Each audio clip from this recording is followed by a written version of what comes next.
Sorry if you hear my kids babbling, I just put them down for nap, but they're not sleeping yet, so they might chit chat for a while before they fall asleep. I've had to heat this up like 15 times today. It's just one of those days. That's okay. I have my eggnog white mocha latte in here, and I'm ready to sit down and talk about my 24 favorite books of 2024. I'm not going to talk about these in any particular order except for my top 5. I will have put in order at the end. Also, one of my new favorite things that I found in 2024, Second Chapter Crate. Literally obsessed. It's a secondhand book subscription service. They send used books for a really affordable price. You can tell them what kind of books you like, and they're going to send you both hidden gems and really popular books. Like, I've gotten both books that I have never heard of in my life and only have like 1,000 ratings on Goodreads, and then some mega books like that millions of people have read, and they're always in really great condition. So I would highly recommend signing up for that subscription service in 2025 because you're actually going to save money because of how cheap these books are. They have 3 tier levels, and I'll put them up on the screen right now. Considering you can get 18 books for like $70, that is crazy. And you don't need to get 18 books a month. They have a 7 book a month box. That's a perfect monthly TBR right there. And it's so affordable because nowadays, like, I'm reading The Covenant of Water, and that book is literally like 35 bucks for a hardcover. And I have gotten brand new mint condition hardcovers in my boxes for literally so cheap. So if you're looking for a way to minimize your book spending in 2025, definitely check out that service as well. I'll have the link to sign up in my description. I have them separated by genres, so let's just do nonfiction first since I only have 1 book in that category, and it is Get Out of Your Head by Jenny Allen. I've mentioned this in a couple of my previous videos, so I'm not going to go too in-depth into it, but as you can tell by the title, that's what the book is about. I gave this 5 stars, and I thought it was very educational but also very chill. It didn't really feel like you're reading a self-help or nonfiction book. It read really easily, and I learned a lot from it, so I feel like I had to include it in my top 24. Next category, I have sci-fi. Again, there's only 1 book in this category, and it is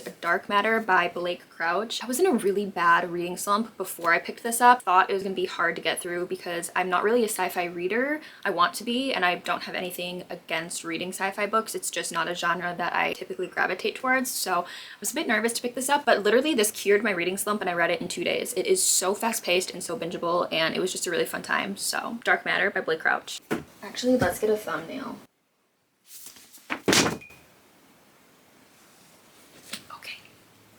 Hopefully we got a thumbnail from that. That almost knocked over my coffee and made a gigantic mess. I have 3 fantasy books. One of them is Powerless by Lauren Roberts. Now, I give this like a 4 star. I thought it was good. I think it is a little too hyped up, but I thought it was a great debut. I went through my Goodreads and filtered by ratings, so I kind of just took my highest rated ones and threw them in this video, and this one kind of barely made the cut. I enjoyed it, but I don't think it really lives up to the hype, at least in my opinion. I understand why people absolutely love it. It was a fun time, but I feel like it was more so like a romance and not really a fantasy. There was a lot of banter and not so much fantasy. So if you're wanting to like dip your toes into fantasy, I usually recommend this book if you typically like romance because there's no world building. It's super easy to read if you're not a fantasy reader. So I enjoyed it. It made the cut. It's good, but it's not like at the top of my list. And then next, these 2 books are a part of a trilogy. I didn't love the 3rd book as much as I enjoyed these 2, but A Dawn of Onyx is the 1st book and A Promise of Peridot is the 2nd book, the Sacred Stones trilogy. So that's what these books are a part of. I really enjoyed this one. There's like no spice. There's good world building, but it's like really easy, and there's some fun banter in here. And this one did ramp up the spice just a little bit, but I actually enjoyed this one more than A Dawn of Onyx because there was just a lot more going on. There was some scheming, there was traveling and exploring the world a little bit more, so personally enjoyed this one a little bit more than A Dawn of Onyx, but both of them are really good, and I would recommend this trilogy, especially if you are new in the fantasy genre and you want something just really easy to read. Okay, what should I do next? Romance,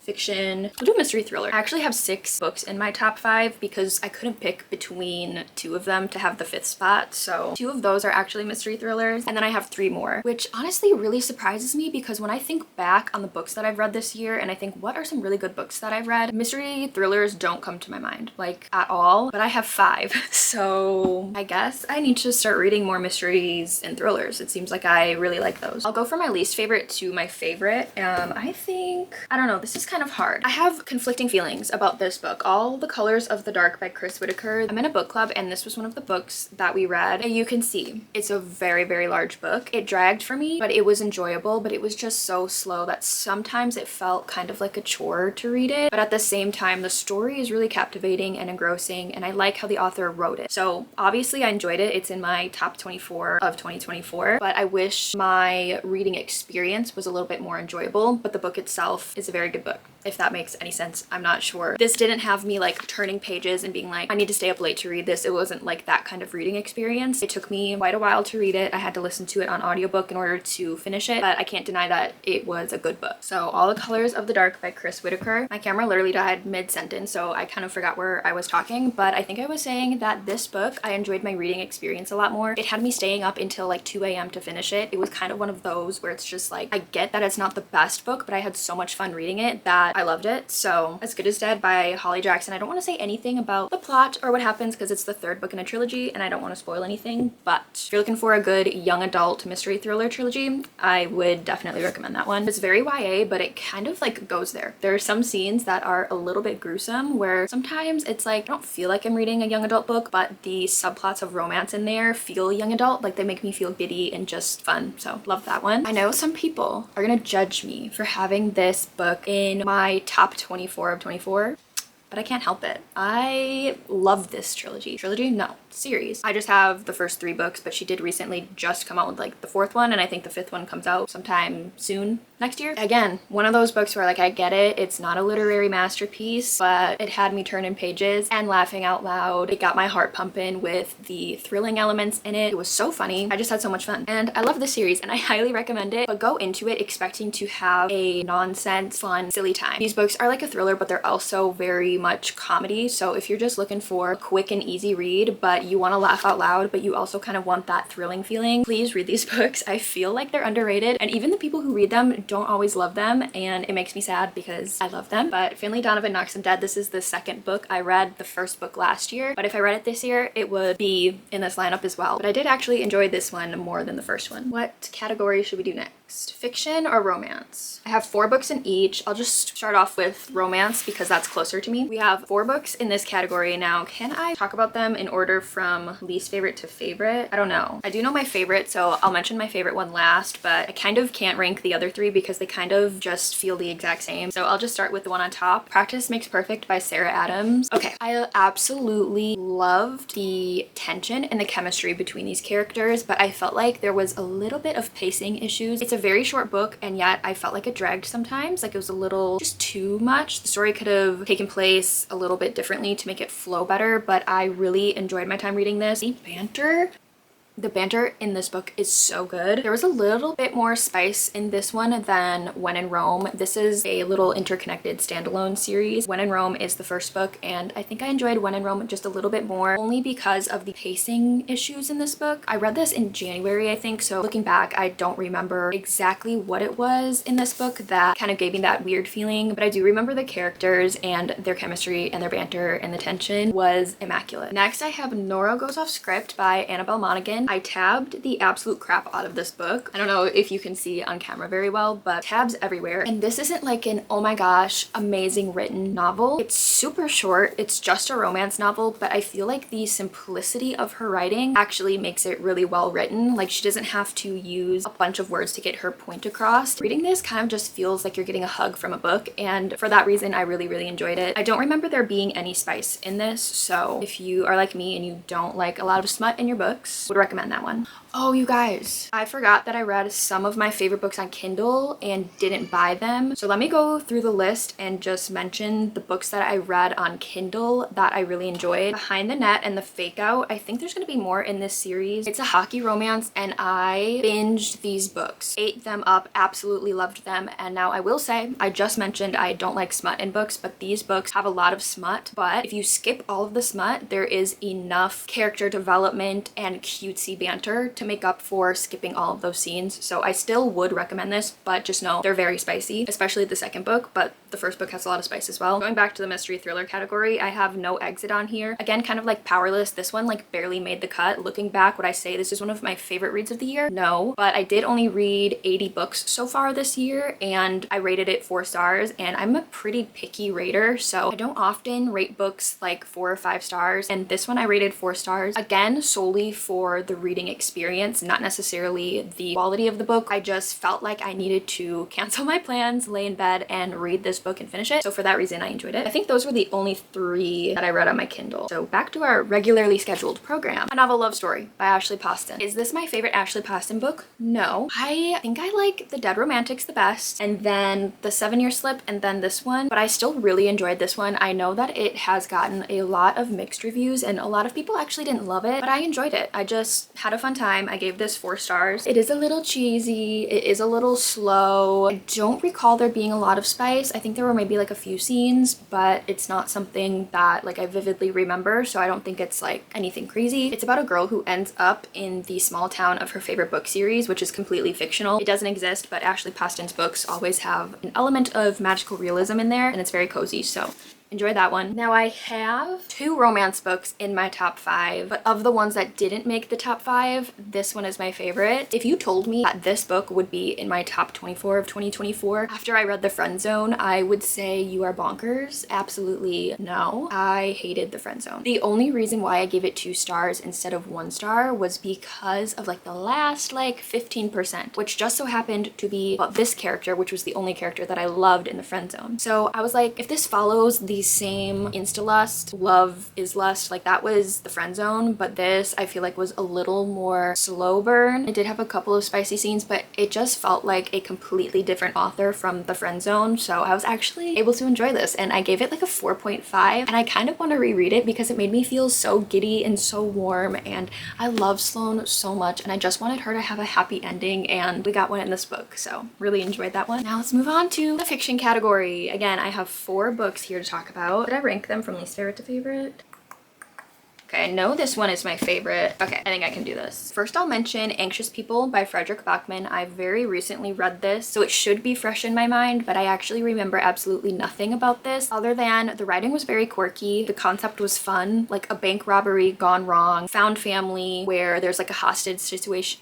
Literally, I cannot speak today. Hostage situation. And I was, again, able to read this really quickly. I think I read it in like 2 days, so would be a good book to get you out of the slump. Next, The Wedding People by Allison S. Patch. Now, I gave this like a 4 star. Again, it has quite a few tabs in it. There's some good quotes in here. I feel like this could have been a 5 star had I read it at a different time. Not necessarily like the season, but just like the season of life that I personally was going through. Reading this was just kind of a lot. Like I was going through a lot mentally, and this book is about a person who wants to herself. So she goes to like this 5-star hotel and she's like, I'm just gonna spend some time here, get rid of all my money, and then end it. I guess this is kind of a spoiler, but at the end there is a happy ending, but it was just a really heavy read, and for that I didn't enjoy my time reading this, but the book was really good. But I think I gave it 4 stars. Again, it's just the material was heavy, so I didn't love reading it, but the author is very talented. But just be warned, be in a good mental state if you want to pick up this book because it's kind of depressing for the majority of it, at least. And then I have Remarkably Bright Creatures by Shelby Van Pelt. Don't remember what I rated this. I feel like I gave it like a 4.25. Again, I didn't enjoy my time reading this because it was really slow, and it's one of those books where like there's a lot of different characters and point of views and you don't know how they connect until like closer to the end. Kind of a little scattered, like I have no idea what's going on and I have to just keep reading even though I'm clueless. Always at the end, the payout is worth it. At least most of the time it's worth it. If it's not worth it, that's really awful. But this one was, and by the end I cared about all of the characters, and this was just so heartfelt but also sad. It's not like a sad book. Overall, I would say it's kind of comforting, which sounds weird. Like, how can it be sad and comforting at the same time? The ending was heartfelt, heartwarming. Last book in the fiction category, I have Counting Miracles by Nicholas Sparks. This was my first Nicholas Sparks book since I was like 12 years old. I would say that's about the age that I stopped reading. I enjoyed reading as a kid all the way up until like junior high, and then I kind of stopped reading in like 7th grade because, you know, you want to be cool and reading wasn't cool, whatever. Counting Miracles by Nicholas Sparks. This is the book that I felt the need to tab because there's just so many wonderful quotes in here. This is kind of a sad book. It had me tearing up a little bit, which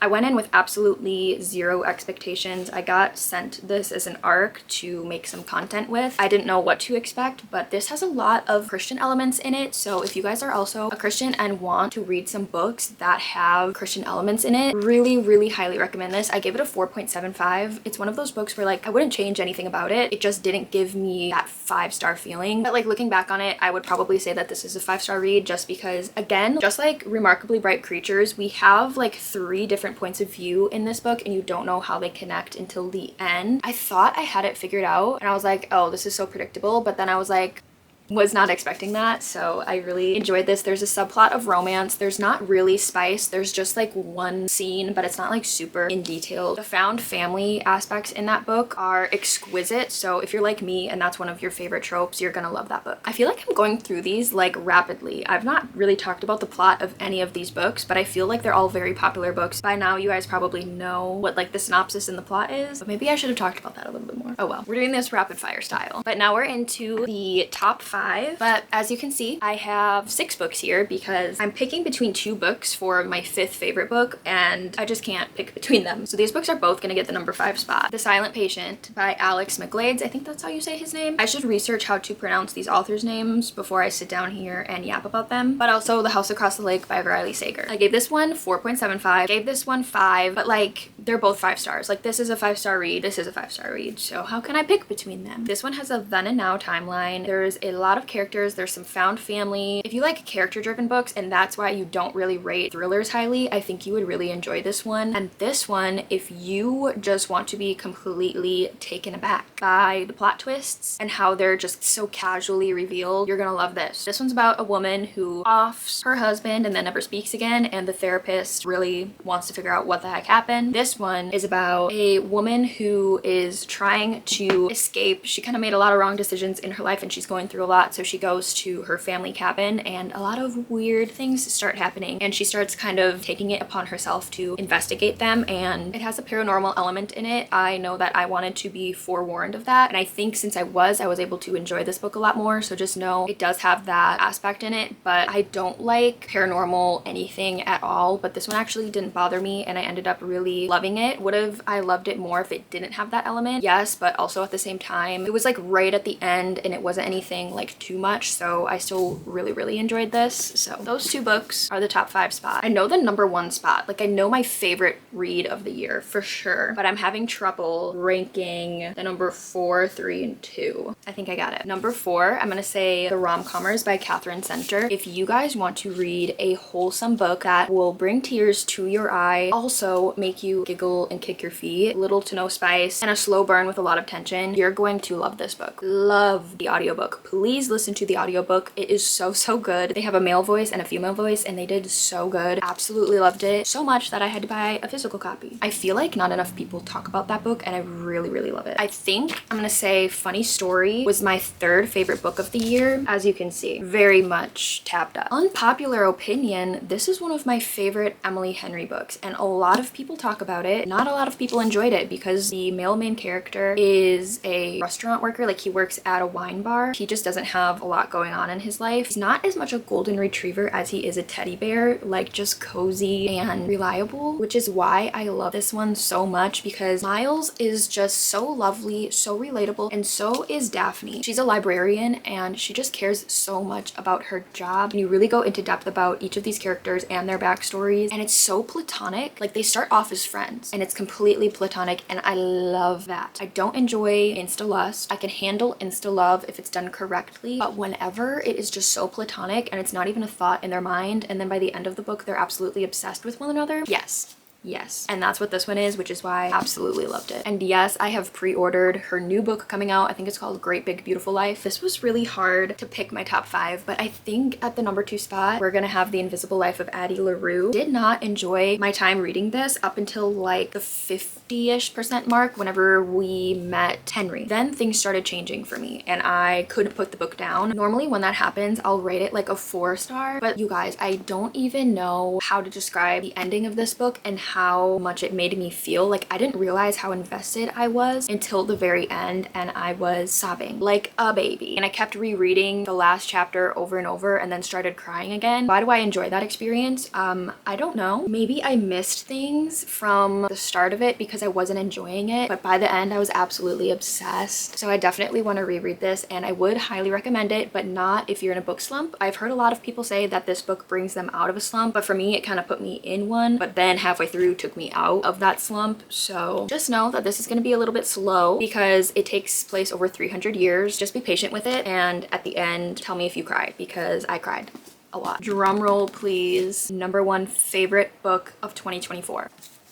The Nightingale by Kristen Hanna. I was putting this book off for quite some time just because I had never read a historical fiction book before. I was very intimidated by it for that reason, and also by the size because it's pretty chunky. But look at that. There's not very many words on the page. This kind of read almost like a thriller. These women were doing really high stakes things, and they had to be very sneaky and very careful because if they get caught, they would die. So if you're thinking about putting this book off just because you're intimidated by it, please don't be. I regret putting this book off for that reason because it's nonsense. This is a page turner. I can't even like think about this book without getting emotional. I don't know what it is. I don't know what Kristen Hanna puts in her books. This was my first Kristen Hanna book, and I have not been able to pick up another one since because I'm emotionally scarred and emotionally damaged from this book. But I need to, because our December book club book is The Great Alone by Kristen Hanna. So after I'm done filming this video and I finish the 2 books that I'm in the middle of reading right now, I'm gonna pick up The Great Alone and read another Kristen Hanna book, hopefully before the year ends. If you guys have not read this book,